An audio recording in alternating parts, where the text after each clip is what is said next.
আগামী 22শে জানুয়ারি সব ভোট কেন্দ্রের চূড়ান্ত গেজেট প্রকাশ করবে নির্বাচন কমিশন। 28শে জানুয়ারি আইন শৃঙ্খলা রক্ষাকারী বাহিনীর সাথে বিশেষ সভা করবে ইসি। এরই মধ্যে প্রধান নির্বাচন কমিশনারের সাথে নিরাপত্তা সংক্রান্ত বিষয় নিয়ে সাক্ষাৎ করেছেন পুলিশের আইজি ডাক্তার বাহরুল আলম। এদিকে ভোটের মাঠে রাজনৈতিক দলগুলোর নানা অভিযোগ তদন্ত করে প্রয়োজনীয় ব্যবস্থা নেওয়া হচ্ছে বলে জানিয়েছেন নির্বাচন কমিশনার আনোয়ারুল ইসলাম সরকার।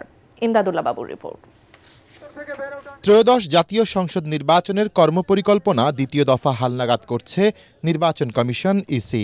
আরপিওর বিধান অনুযায়ী আসনভিত্তিক কেন্দ্র ও ভোটার সংখ্যার তালিকা প্রকাশ করা শুরু করেছে কমিশন। কমিশন সূত্র জানিয়েছে, সে অনুযায়ী আগামী 22 জানুয়ারির মধ্যে সব ভোট কেন্দ্রের চূড়ান্ত গেজেট প্রকাশ করা হবে। 28 জানুয়ারি আইন শৃঙ্খলা রক্ষাকারী বাহিনীর সাথে বিশেষ সভা অনুষ্ঠিত হবে। নির্বাচনের সার্বিক আইন শৃঙ্খলা পরিস্থিতি নিয়ে প্রধান নির্বাচন কমিশনারের সাথে আলোচনা করতে সোমবার ঢাকায় নির্বাচন ভবনে আসেন পুলিশ প্রধান ডাক্তার বাহরুল আলম।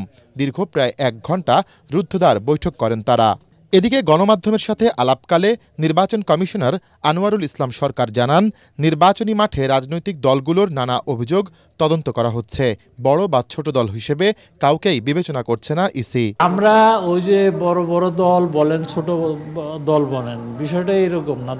দলই নির্বাচনে অংশ যারা নিবে তারা নির্বাচন কমিশনের দৃষ্টিতে সবাই সমান।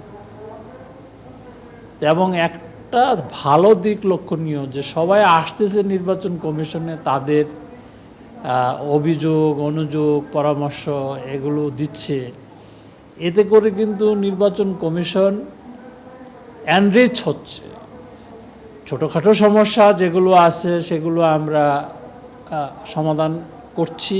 কমিশন কোনো চাপে নেই জানিয়ে তিনি আরও বলেন, ভালো একটি নির্বাচন উপহার দেওয়ার জন্য সম্ভাব্য সবকিছুই করা হচ্ছে।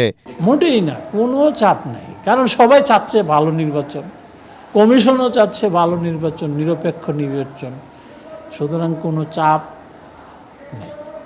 এছাড়া মঙ্গলবার পোস্টাল ভোট ও নির্বাচনের প্রস্তুতি নিয়ে রাজনৈতিক দলগুলোর প্রতিনিধিদের ব্রিফ করবে নির্বাচন কমিশন। ইমদাদুল্লাহ বাবু, ATN বাংলা, ঢাকা।